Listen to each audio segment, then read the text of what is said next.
The slideshow began, and the first photo was my sister at her graduation. Right next to it, a payment receipt from my bank account. That's when the whole room went silent. Hi, I'm Monica. For years, I paid for everything, her college, her rent, her rise to fame.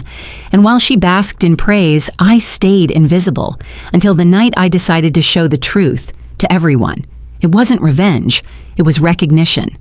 So let me ask you, have you ever been the one giving everything while someone else took all the credit? Tell me your story in the comments, I'm listening. I had just been promoted to vice president, and yet my phone remained stubbornly silent. The spring sun filtered through my condo's glass balcony, casting long lines across the hardwood floor. Outside, traffic inched along the gas lamp corridor, and a faint breeze from the bay carried the scent of salt and espresso. San Diego was wide awake. So was I, showered, dressed, standing in front of my coffee machine, trying to feel something. The email from corporate had come just after sunrise. Congratulations on your promotion to Vice President Strategic Analysis. My name in bold, a signature from the regional director, a CC to HR. I blinked at it twice before I closed the tab. Then I reopened it. I was used to this. Good things arriving in quiet. I poured my coffee into the white ceramic mug my assistant gave me last Christmas. To more spreadsheets, it read. I didn't laugh. Not this time. My hand hovered over my phone. I told myself I didn't need to call anyone. Then I told myself that calling my mother wasn't about needing anything, just sharing. So I tapped Elaine Reynolds, Mom, and held the phone to my ear. She picked up on the second ring. Monica, hi. Oh, good, you called. Listen, have you seen Chloe's latest post? I sat down at the kitchen counter. No, not yet. She hit 100,000 followers this morning, Mom said, voice lit with a kind of pride I'd forgotten she could express. She's partnering with that luxury skincare brand, the one with the rose gold packaging. You know it, right? I think so, I said. Mom, I actually called to... She's doing so well. The real estate awards just announced she's a finalist this year. That girl's unstoppable. I paused, waiting. There was no space in the conversation for me. That's great, I said, smiling at no one. Actually, I got promoted today. VPA beat. That's wonderful, she said, and I could almost hear the gears shifting, trying to match the right tone of enthusiasm. Vice president, that's big, right? It's the second highest title in the firm. Well, of course. That's just lovely. Anyway, I have to run. Chloe wants me to take a photo of her with the new roses we got. And that was that. After the call, I sat there, letting the silence settle around me. My laptop was still open. With a few clicks, I found myself scrolling through Instagram. Chloe's latest story was a boomerang of her clinking mimosas with a group of well-dressed friends.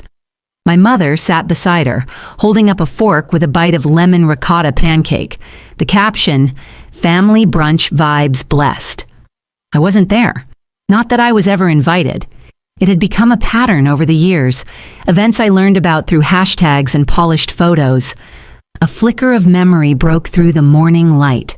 My 30th birthday. I had gone to a ramen shop downtown. The owner was kind enough to place a single candle in the bowl without laughing. Meanwhile, across town, my family had thrown a surprise birthday for Chloe. It just worked out that way, my mother told me afterward. Everyone was available, and Chloe hadn't had a proper celebration in a while. I had nodded back then. I always did. Somewhere between the steam of that ramen and the cold drive home, something inside me stopped expecting anything. Now, sitting at my counter, I stood up and walked over to the dining table. There, nestled in the drawer below my place settings, was a small black box. Inside it, the gold watch I gave my mother 3 Christmases ago. She'd unwrapped it with a tight smile. Said she loved it. Said she'd save it for special occasions. But I'd never seen her wear it. It still had the tiny plastic protector on the back. I closed the box gently. My phone buzzed. It was my mother again. I answered without hesitation, masking the tiny knot forming in my chest. "Monica, sweetheart," she said, tone brisk. "We're organizing a party for Chloe's award next month. Her brokerage is helping sponsor it. Big venue, live music, the whole works." "That sounds expensive." She chuckled, as if I were joking. "Well, yes, but these things matter, you know. Chloe has built a presence. We need to make it grand. Can you help with the planning? And, if possible, the budget? I know you've always been great with numbers." I smiled, because smiling made my voice sound warmer. "Of course, Mom. I'll take care of everything." She sighed in relief, already distracted by something else. "Knew I could count on you. You're always so responsible." That word, responsible, not celebrated, not cherished, not even appreciated, just relied upon. We hung up a few minutes later. I didn't sit down again. I walked over to my desk, the one overlooking the city skyline, and powered on my laptop. The spring air drifted in through the open window, crisp and fragrant with blooming cherry trees below. I opened the folder on my desktop labeled simply Receipts. Inside were spreadsheets, screenshots, emails, records, quiet proof. I didn't know exactly what I was preparing, but something in me had finally stirred, and it would not sleep again. My Dropbox folder was organized by year, 8 of them. 8 years of being invisible and indispensable. I never set out to keep records. It just happened. Little things I saved out of habit. Email confirmations, invoices, Venmo screenshots. I wasn't hoarding proof. I was archiving my place in a family that never really acknowledged I was there. The summer air hung heavy even with the air conditioner humming steadily. I sat at my dining table in a tank top and loose pajama pants, hair clipped back, glasses perched on my nose. Outside, San Diego flickered, bars buzzing with laughter, headlights skipping over intersections. But inside, the glow came from my screen. Each folder I opened was a memory I hadn't wanted to remember. 2016, Chloe's tuition. 2017, Mom's emergency dental. 2019, Rachel's baby shower venue deposit, covered by me. 2021, Chloe's social media ads, paid via Monica American Express. Click, click, click. The files piled up like sediment. Receipts didn't lie. They didn't argue. They didn't say, "Let's not make it awkward," or, "But we're family." They just waited to be opened. I opened a voice memo I hadn't heard in years. Chloe's voice, chipper as always. "Hey, thanks again for covering the down payment. I know Mom said not to make it public. She thinks it's better if people assume it's all me, more empowering or something. But I seriously couldn't have done this without you. Love you." She never said that last part in person. I sat back, the leather chair creaking beneath me. My fingers hovered over the delete button. I didn't press it. The next morning, I headed downtown to the office. Alex was already there, headphones in, sipping something suspiciously green from a glass mason jar. He was one of the junior analysts, smart and steady, still at that stage where he thought workplace loyalty guaranteed growth. I didn't have the heart to tell him otherwise. "Morning," he said, pulling off one earbud. "You look serious." I handed him a small thumb drive. "Think you can help me scan and print a few things? Clean, double-sided. Tabs were needed." He raised an eyebrow but didn't ask. "You got it." While he worked, I sat in the back corner of our shared office space, reviewing printed statements and cross-checking them against screenshots. Some documents were nearly a decade old, a PayPal history showing monthly contributions to a shared family account, bank statements with recurring transfers labeled simply MRE to ERE, Monica Reynolds to Elaine Reynolds. At noon, I slipped out and headed to the public library on Kettner Boulevard. It was quiet and slightly too cold, the way libraries always were in summer. I loved that. I found a Carol tucked in the back and opened my laptop again. This time, I watched something I had been avoiding for a long time.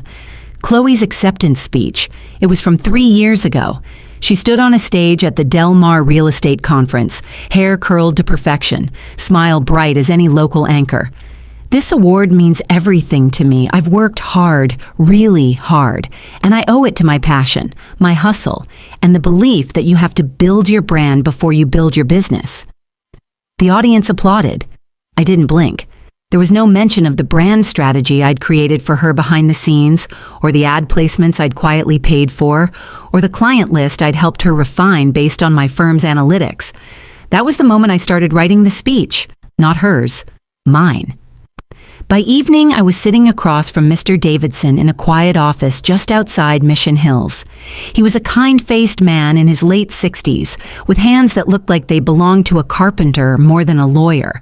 He adjusted his glasses as he flipped through the binder I'd handed him.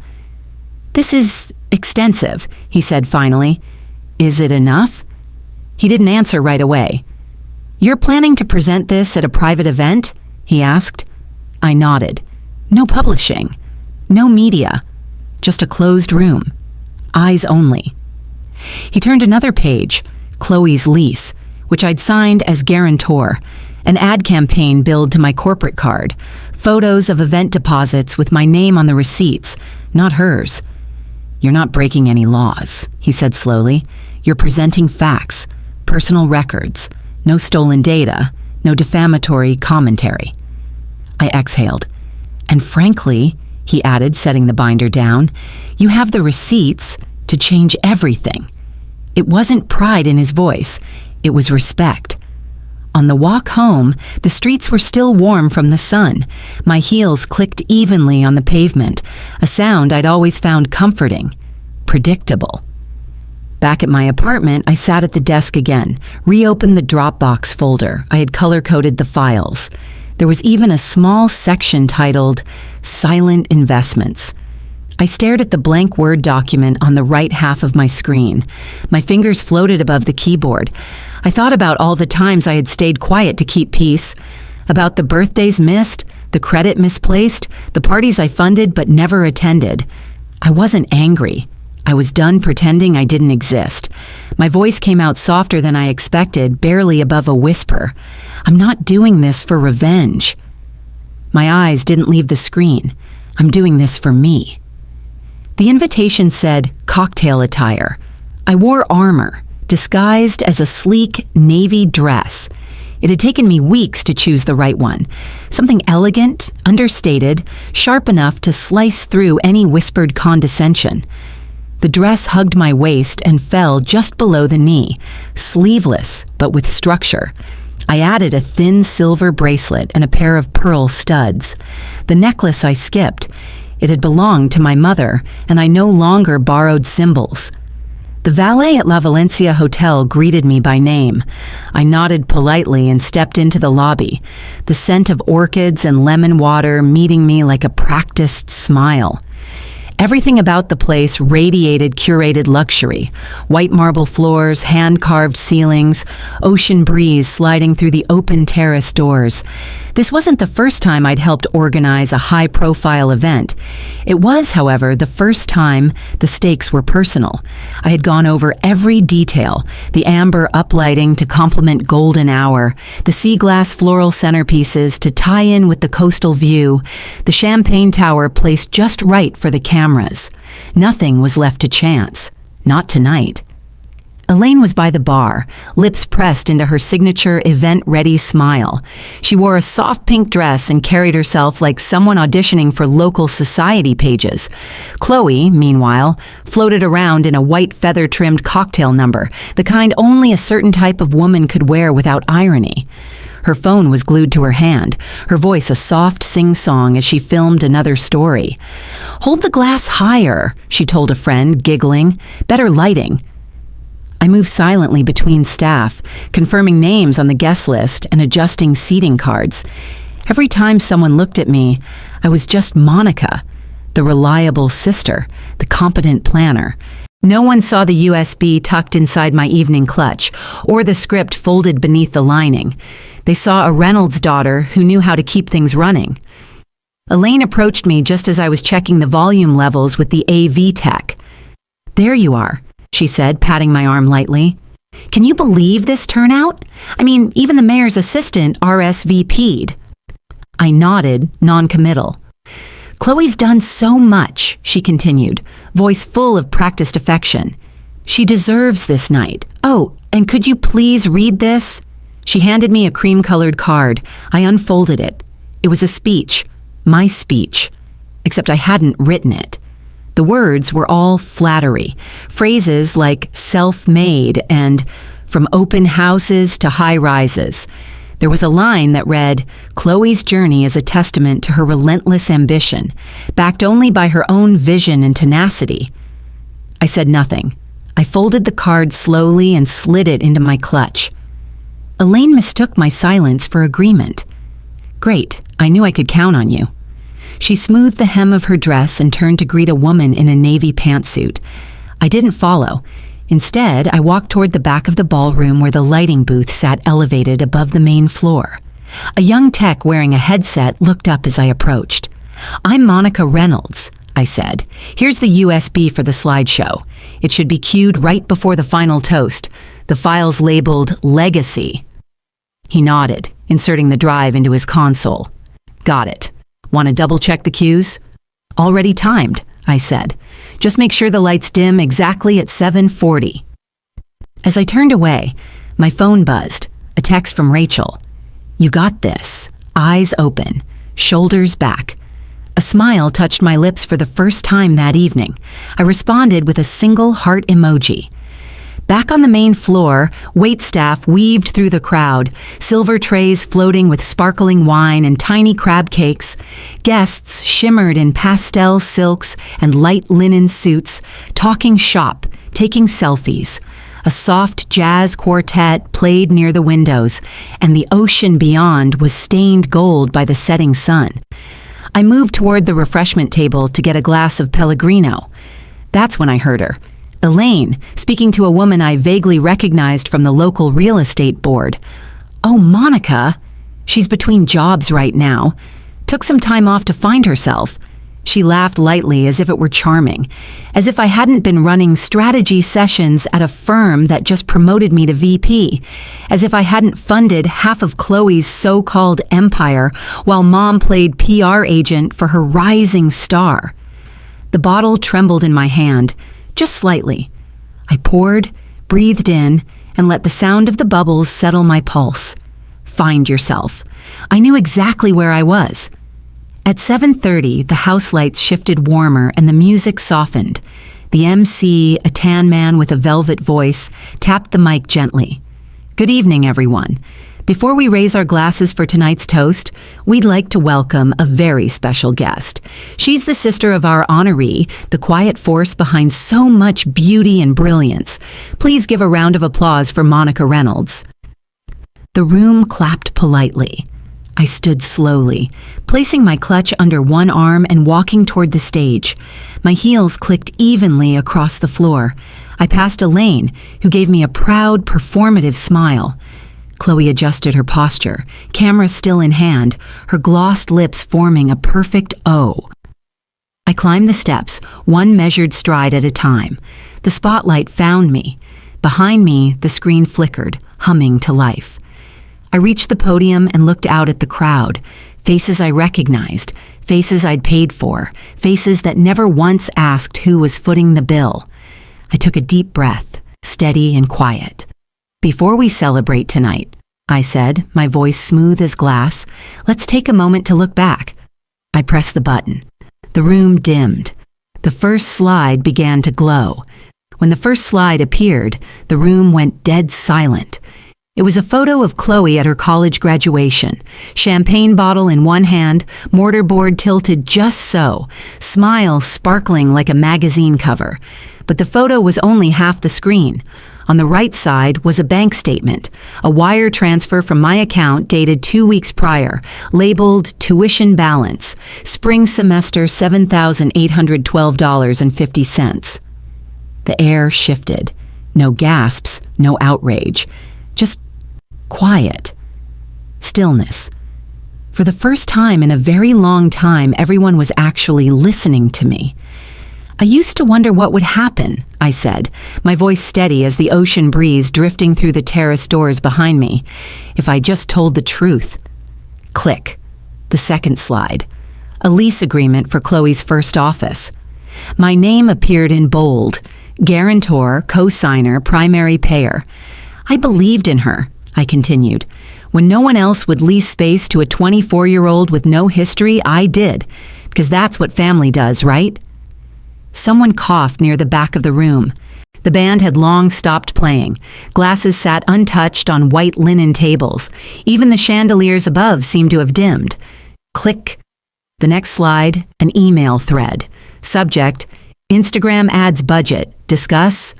Chloe: Can you front the ad spend for Q2? I'll pay you back after closing 2 more deals. Promise. Me: Of course. Let me know the targeting metrics you want. I've drafted some copy ideas too. I let that linger. Click.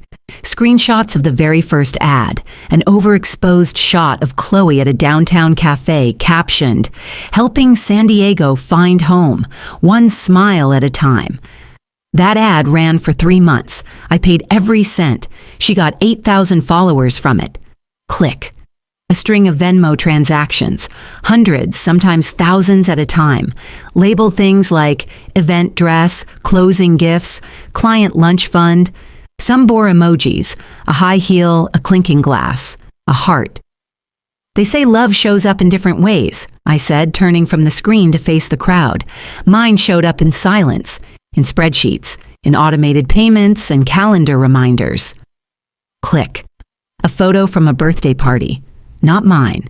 Chloe's 27th. I had booked the rooftop venue, coordinated catering, even designed the seating chart. In the photo, Chloe posed with our mother, surrounded by laughing friends. I wasn't in the frame, because I was behind the camera.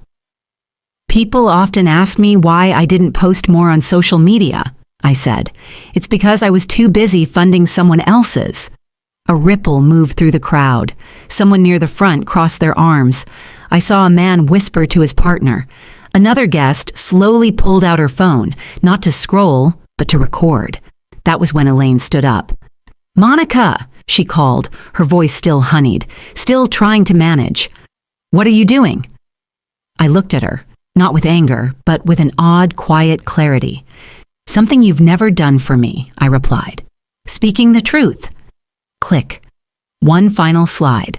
A photo of a contract signed by me, transferring $2.5 million to a family LLC to bail it out of insolvency. 3 years ago, when the business was struggling, I liquidated stocks and dipped into my retirement savings. No one asked. No one thanked. I was told, "Don't make it about you." Elaine's face had gone pale. Her lips parted slightly, but no sound followed. Click. The final image wasn't a transaction. It was a picture of me, 5th birthday, alone, sitting at the edge of our living room couch, a small cake in front of me. No guests, no candles lit. I was smiling, but the kind of smile that tries not to hope too much. I let the silence stretch. Then I turned to the mic. I've given more than money. I've given time, credibility, my name. I glanced at Chloe, who now sat stiffly in her seat, hands clenched in her lap. The glow she always wore had dulled, mascara smudged ever so slightly under her eyes. And tonight, I continued, I'm withdrawing it all. I pulled a white envelope from the podium and opened it slowly.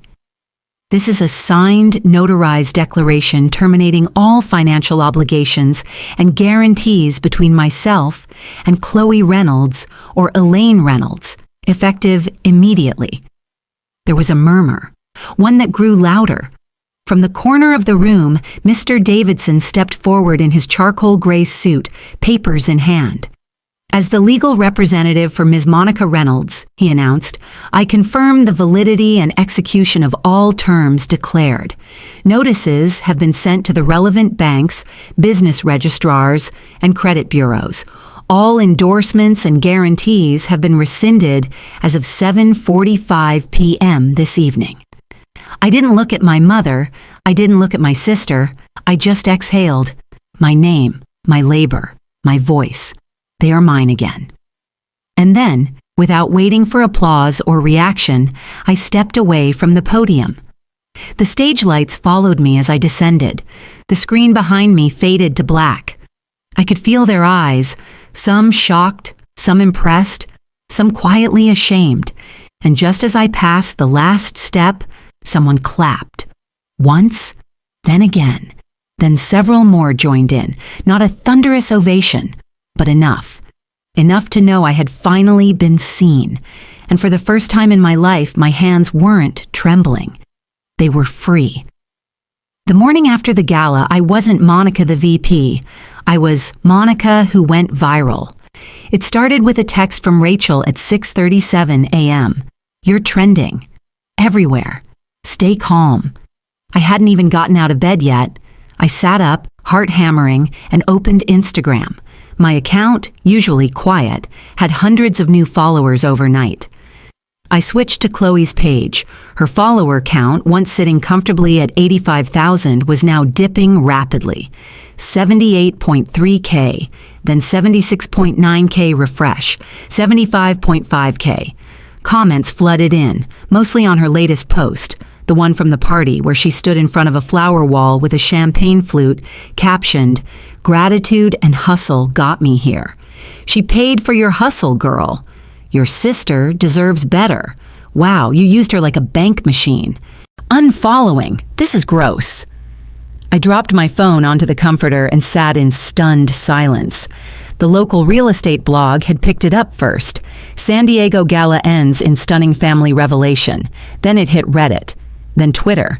I didn't have a TikTok, but apparently someone had spliced clips from the party with receipts pulled from my speech and created a viral edit. The title? "The Silent Sister, Monica Reynolds, and the Cost of Being Ignored." By noon, my inbox had over 200 unread emails, some from journalists, some from strangers thanking me, some from people confessing they, too, had been the invisible one in their families. And then there were the ones from Chloe's sponsors. Most subject lines read the same: "Termination of agreement, Chloe Reynolds." I didn't open them. I didn't have to.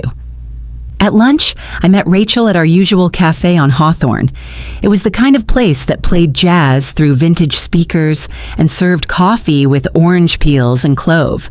We always sat at the back booth by the exposed brick. "You look exhausted," Rachel said, handing me my favorite, chai with oat milk and a splash of vanilla. "I feel like I opened a floodgate," I replied, voice low. "I thought I'd feel relief, but all I feel is raw." Rachel stirred her tea. "You didn't break them, Monica. You revealed they were already cracked." I gave a tired laugh. "The internet thinks I'm brave, a hero." "You're not a hero," she said gently. "You're human. That's what makes it powerful." That evening, a letter arrived at my door. Yes, an actual letter. Handwritten. My name on the envelope in looping cursive I hadn't seen since childhood. It was from my mother. "Monica, I don't know how to begin this. I watched the video. I cried. Not because of embarrassment, but because it was true. You always showed up, even when we didn't deserve it. I'm sorry. I see you now. I'm ashamed that it took this to do so." It wasn't long, but it was in her handwriting. Uneven, with tiny ink blotches where I imagined her hands trembled. I folded it quietly and placed it in the drawer with the old gold watch. 2 days later, Chloe showed up unannounced. I opened the door in sweatpants and a messy bun, the way only someone you've known your whole life gets to see you. She looked different. No heavy makeup, no designer bag, just jeans, a hoodie, and a paper bag from the deli down the block. "I brought chicken soup," she said. I don't know why, it just felt like something to do. We stood awkwardly in the doorway. Then she spoke again. "I messed up. I know it now." I stepped aside to let her in. We sat at the kitchen island, the soup untouched between us. The silence didn't feel accusatory anymore, just uncertain. Like standing on the edge of a frozen lake, wondering if it would hold. "I can't go back to pretending we're okay," I finally said, "but I also don't want to throw you away." She nodded, eyes shiny but not crying. "So what now?" I took a deep breath. "Family counseling. That's my only condition." We met Dr.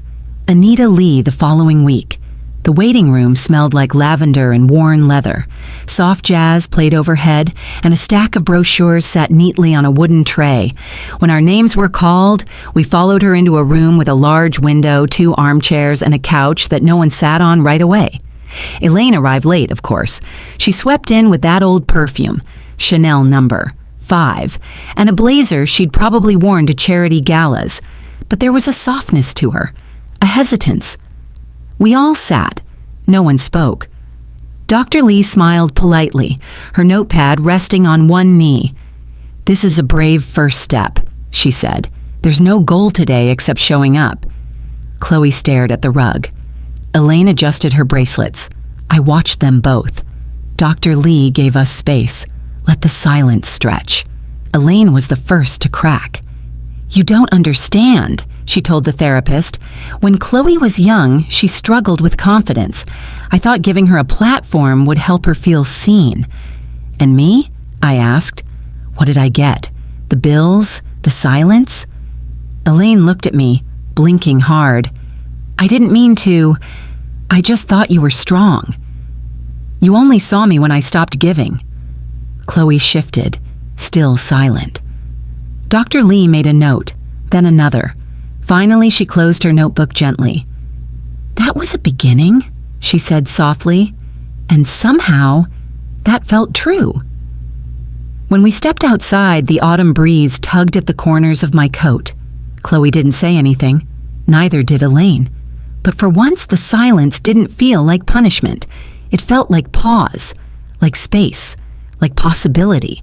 They used to throw parties with gold balloons.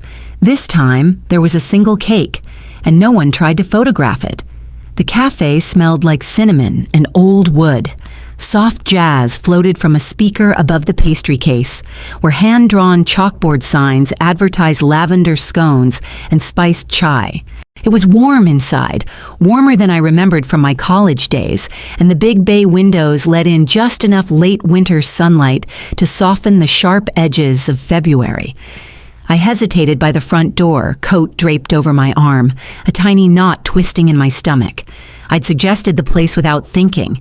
It had always been my favorite, a tucked-away corner of calm in North Park where I used to write internship applications and sip overpriced tea. But I hadn't been here in years, not with them. And yet, there they were. My mother and Chloe, seated at the back table beneath the shelf of succulents and dusty poetry books. A small cake, slightly lopsided, sat in the middle of the table. It was frosted simply, with the words, "Happy Birthday Monica," piped in, careful cursive. A few uneven strawberries leaned against the sides like they were too shy to stay upright. There were no flowers, no gold foil napkins, no backdrop for selfies, just a cake, and 2 women who used to be strangers, now learning how to stay. I made my way over slowly. Elaine looked up first. Her eyes, usually alert and calculating, softened into something I hadn't seen since childhood. She was wearing a navy blouse and the gold watch I'd given her 5 birthdays ago, the one she never wore before.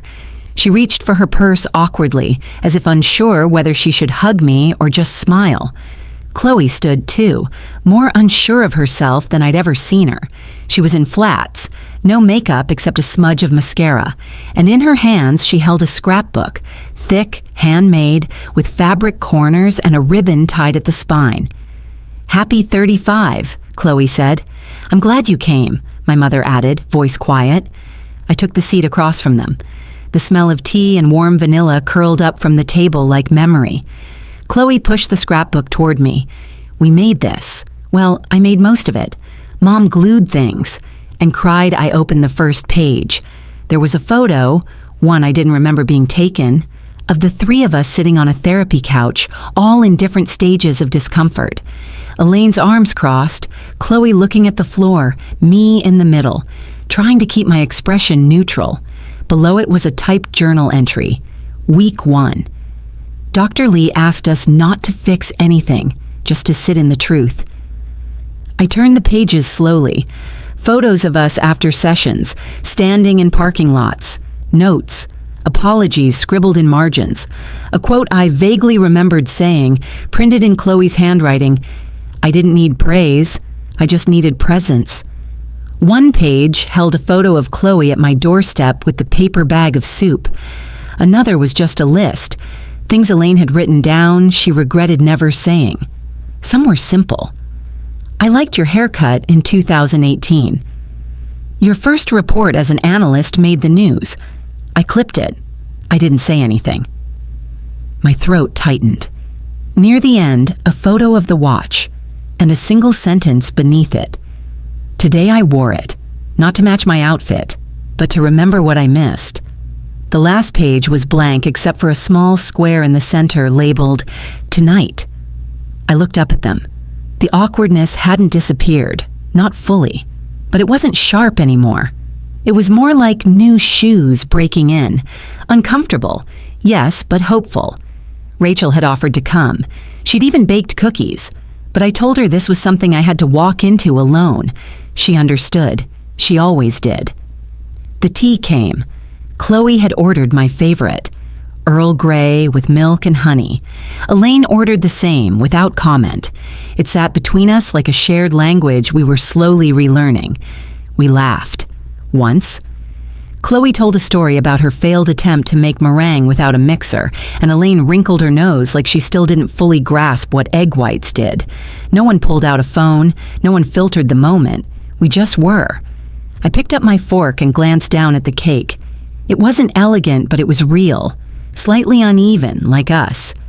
This, I said, tapping the plate gently, feels real. Maybe for the first time. Elaine's voice wavered slightly. We don't deserve another chance, but we're here to earn it. That was the moment. The one I'd never expected. I didn't say, I forgive you.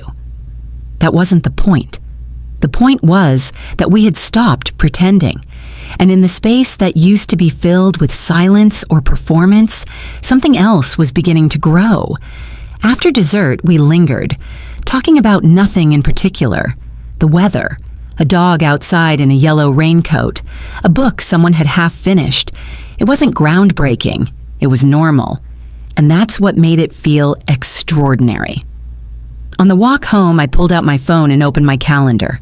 March 15th, I typed family dinner, 6 p.m., my place. There would be no gold balloons, no hashtags, just a table and 3 people trying again. No one needed a spotlight, just each other. There was no music, no spotlight, and no applause that night. Just the warmth of tea, a shared cake, and the quiet miracle of people showing up. Not perfectly, but truthfully. Sometimes the hardest thing to say isn't, I forgive you, but I'm ready to begin again. Families don't heal in grand gestures, but in the soft, steady work of honesty, patience, and grace. And often, the love we were waiting for was there all along, just needing the silence to be broken. If this story touched a part of your own journey, feel free to share your thoughts. After all, every family has its chapters, and every voice, when heard, begins a new page.